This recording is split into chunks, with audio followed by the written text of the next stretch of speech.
Estuve meditando en Génesis 38, del 1 al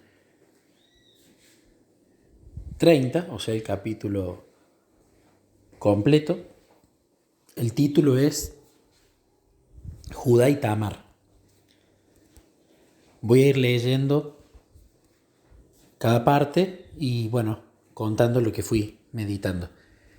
Primero dice que en esos días Judá dejó su casa y se fue a Adulam, donde se quedó con un hombre llamado Hira. Allí vio a una mujer cananea, la hija de Suá, y se casó con ella. Cuando se acostaron, ella quedó embarazada y dio a luz un hijo, y le puso por nombre Después volvió a quedar embarazada y dio a luz a otro hijo, y le puso por nombre Onán. Además, dio a luz un tercer hijo y lo llamó Sela. Cuando nació Sela, ellos vivían en Quesim. Lo primero que vemos es que Judá, cuyo Dios era el Dios único, por esposa elige una cananita. Y Dios ama a todos, por supuesto, por igual.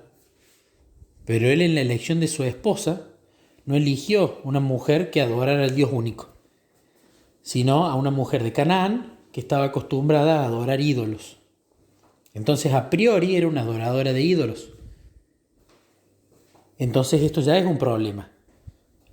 No quiere decir que si yo estoy casado con alguien que no es cristiano o que no tiene una relación con Jesús, no vaya a ser una buena persona, pero el yugo desigual va a ser más cuesta arriba. Después dice que con el transcurso del tiempo, Judá arregló que su hijo mayor, se casara con una joven llamada Tamar. El centro de la meditación que voy a hacer es alrededor de Tamar, que fue esta chica que más me llamó la atención. Dice, pero era un hombre perverso ante los ojos del Señor, y el Señor le quitó la vida. Entonces, yo lo que creo en base a la meditación es que Tamar era muy sincera y fue muy usada, y hubieron consecuencias por eso. Y fijémonos que del fruto de aparentemente alguien que adoraba al Dios verdadero, Judá, como elige una cananita, salen hijos, dos de los cuales se van a ver que son perversos, o sea que probablemente lo que faltó fue una educación cristiana en esa familia, porque veníamos de Judá, que no sé qué clase de relación con Dios tenía. Yo creo que puede haber tenido una relación endeble, y su esposa, que yo creo que no la tenía. Y dice acá que era un hombre perverso ante los ojos del Señor, y el Señor le quitó la vida.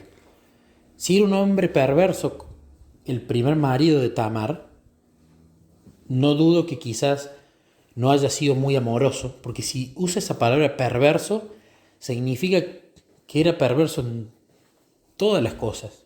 Me imagino que con respecto al trato con su esposa, lo mismo. La debe haber minimizado, quizás fue violento, quizás la trataba mal. Entonces yo siento que Tamar acá empezó a sufrir ese daño quizás físico y psicológico por parte del marido, donde se dice que era perverso. Y después sigue la historia y dice, entonces Judá le dijo a Onán, el hermano de cásate con Tamar, como nuestra ley exige al hermano de un hombre que haya muerto. Tú debes darle un heredero a tu hermano. Ahora yo me pongo a pensar, la costumbre era de que si enviudaba un cuñado tenía que darle descendencia a su hermano muerto, ¿no? No es algo que me parezca como muy de Dios, pero creo que Dios fue muy paciente y toleró muchas cosas. De hecho, el tema de tener varias esposas, Dios no está de acuerdo, pero en su misericordia y en su paciencia creo que toleró esa costumbre tan difundida en esa época. De la misma manera, creo que también toleró y fue misericordioso y paciente con respecto a otra costumbre que estaba muy difundida en la época, que era de que si mi hermano fallecía, yo podía ser un candidato para tener relaciones con su viuda para darle descendencia a mi hermano. Lo cual me parece hasta en cierto sentido un poco, por lo menos, falto de amor. También habían otras costumbres que yo creo que Dios las toleraba por su misericordia y paciencia, como por ejemplo el tener esclavos. Ahora, me imagino Tamar teniendo que tener relaciones con un hombre a quien probablemente ni amaba, capaz que el cuñado le caía bien, pero no más que eso. Y por una ley le querían imponer que ella también tenga relaciones con su cuñado para tener hijos, que era en esa época el gran anhelo de toda mujer, tener hijos.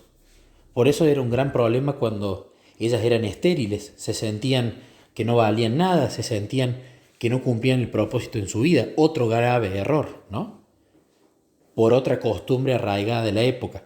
La mujer tenía que tener hijos porque era su función y su única función. Lo cual claramente yo creo que Dios fue paciente y misericordioso con las costumbres machistas de la época. Pero dice acá que Onán no estaba dispuesto a tener un hijo que no fuera su propio heredero. Por eso, cada vez que tenía relaciones sexuales con la mujer de su hermano, derramaba el semen en el suelo. Esto evitaba que ella tuviera un hijo de su hermano. Así que el Señor consideró una maldad que Onán negara un hijo a su hermano muerto, y el Señor también le quitó la vida a Onán. Desconozco por qué Onán no quería. No sé si era envidia de su hermano, pero lo que acá queda claro es que él no se negó a tener relaciones. Entonces siento que él la usó a Tamar. La usó como una prostituta. Tenía relaciones, pero el muchacho derramaba el semen afuera para no dejarla embarazada. La usaba y me imagino cómo se debe haber sentido Tamar. Lo mal que se debe haber sentido. De sentirse un objeto. Primero un marido perverso, ahora un cuñado que simplemente tenía relaciones sexuales. Eso debe haber impactado muchísimo en Tamar, quien dudo que ni siquiera haya tenido ganas de tener esa intimidad con su cuñado. Entonces viene Tamar de una relación violenta y de un cuñado a quien no ama, y vaya a saber si el primer marido lo amaba, porque era perverso. Yo creo que Tamar añoraba aferrarse a algo porque debe haber estado bastante triste. Ella era una cananita también y por lo tanto era idólatra. Quizás ella quería tener un hijo para amarlo como no la habían amado a ella. Entonces, ¿qué pasa? Viendo esto, Judá le dijo a Tamar, estoy ahora leyendo las escrituras, su nuera: vuelve a la casa de tus padres y permanece viuda hasta que mi hijo Sela, que era menor, tenga edad suficiente para casarse contigo. Pero en realidad, Judá no pensaba hacerlo porque temía que Sela también muriera igual que sus dos hermanos. Entonces Tamar regresó a vivir a la casa de sus padres. No debe haber sido fácil para Tamar haber enviudado, no haber sido feliz, haberse sentido usada. Y encima de todo, yo creo que como ella quizás quería aferrarse a la idea de tener un hijo para amarlo como nunca le habían amado a ella, no sé la relación que ella habrá tenido con sus padres, lo desconozco, pero se esperanza en una mentira de Judá, en la mentira de que cuando crezca Sela vas a tener tu descendencia. Judá, que encima debería haber tenido una relación con Dios y tenía la suficiente luz de todo lo que había visto, le miente a Tamar, pensando que iba a obtener ventaja. Pero la mentira tiene raíces muy profundas, que tiempo después, en lo que vamos a leer, pueden dar malos frutos. Judá mintió porque tuvo miedo. ¿Qué vio él? Se casó con ella, murió. Onán le quería dar descendencia, murió. Uy, entonces Sela también debe tener una maldición. Ahora, claramente Judá podría haberle consultado a Dios sobre lo de Sela. Podría haberle preguntado a Dios. ¿Por qué no le preguntó? Probablemente no tenía una relación muy estrecha con Dios. Y lo que vemos acá después es que unos años más tarde murió la esposa de Judá. Cumplido el periodo de luto, Judá y su amigo Hira, el adulamita, subieron a Timna para supervisar la esquila de sus ovejas.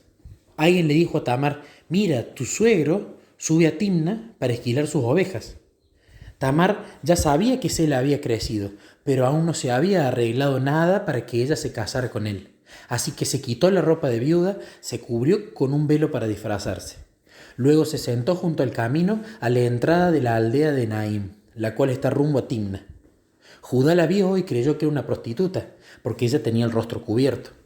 Entonces se detuvo y le hizo una propuesta indecente. Déjame tener sexo contigo, le dijo, sin darse cuenta de que era su propia nuera. ¿Cuánto me pagarás por tener sexo contigo?, preguntó Tamar. Te enviaré un cabrito de mi rebaño, prometió Judá. ¿Pero qué me darás como garantía de que enviarás el cabrito?, preguntó ella. ¿Qué clase de garantía quieres?, respondió él. Y ella contestó: déjame tu sello de identidad junto con su cordón y el bastón que llevas. Entonces Judá se los entregó. Después tuvo relaciones sexuales con ella y Tamar quedó embarazada. Luego ella regresó a su casa, se quitó el velo y se puso la ropa de viuda como de costumbre. Más tarde Judá le pidió a su amigo Hira, el adulamita, que llevara el cabrito a la mujer y recogiera las cosas que le había dejado como garantía. Pero Hira no pudo encontrarla. Entonces preguntó a los hombres de ese lugar: ¿dónde puedo encontrar a la prostituta del templo local que se sentaba junto al camino a la entrada de Naim? Y ellos le contestaron: nunca hemos tenido una prostituta del templo aquí. Entonces Hira regresó a donde estaba Judá y le dijo: no pude encontrarla por ninguna parte. Y los hombres de la aldea afirman que nunca ha habido una prostituta del templo pagano en ese lugar. Entonces, deja que se quede con las cosas que le di, dijo Judá.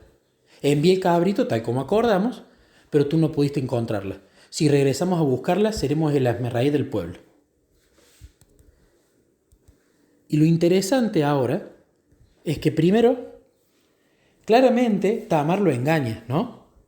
Pero sería muy fácil caerle a Tamar y empezar a juzgarla, qué mal que estuvo, se prostituyó, pero ella, si bien tomó sus propias decisiones y utilizó su poder de elección para mentir, para engañar y para hacer lo que estaba incorrecto, podemos ver cómo el maltrato que había sufrido, la utilización como un objeto que había sufrido y la mentira esperanzadora que le podemos hacer a otros, cómo nos hace responsables realmente de haber sido piedra de tropiezo. Tamar engaña, por supuesto, a Judá cubriéndose y teniendo relaciones con él, por reprimenda a una promesa no cumplida que la llenó de esperanza a ella, quizás para tener ese hijo a quien quería amar como nunca la amaron a ella. Entonces creo que está bueno pensar, ¿qué promesas no he cumplido? Hace mucho, hace poco, a mis amigos, a mis enemigos, a mis hijos, a mi familia. ¿A quiénes se las hice? Porque yo puedo ser piedra de tropiezo prometiendo cosas que no cumplo. Tamar, en su indignación, por supuesto, obró muy mal, pero yo creo que realmente era sincera y fue muy golpeada. Y lo que luego aquí dice es que se termina descubriendo el engaño. De hecho, Judá la juzga al punto de querer apedrearla porque había quedado embarazada. Y cuando ella le agarra y le muestra: mira, quedé embarazada de vos, que tan justo te crees que sos y terminaste teniendo relaciones con tu nuera pensando que era una prostituta. Acá están tus cosas. Y Judá se da cuenta, no sé si se arrepintió realmente o se arrepintió de las consecuencias, pero Judá le termina diciendo: ella es más justa que yo porque no arreglé que ella se casara con mi hijo Sela, y queda tácito el tema de como yo le prometí. Así que la enseñanza que me deja esto es, primero, pensar bien en las promesas que hago, que quiero hacer y que he hecho, no hacerlas en caliente. Entender que por una mentira, por una promesa que no cumpla, puedo ser piedra de tropiezo para otra persona, a que peque, a que se enoje y a que se aparte más de Jesús. Y por último, entender que muchas veces las personas reaccionan de maneras que son incorrectas, pero nosotros no sabemos qué es lo que le pasó en la vida para llegar a comportarse así. Como Tamar, que yo creo que era muy sincera y que anhelaba mucho tener un hijo, y su primer marido fue perverso con ella, su cuñado la utilizó como una prostituta, y su suegro, básicamente, la llenó de esperanza mintiéndole.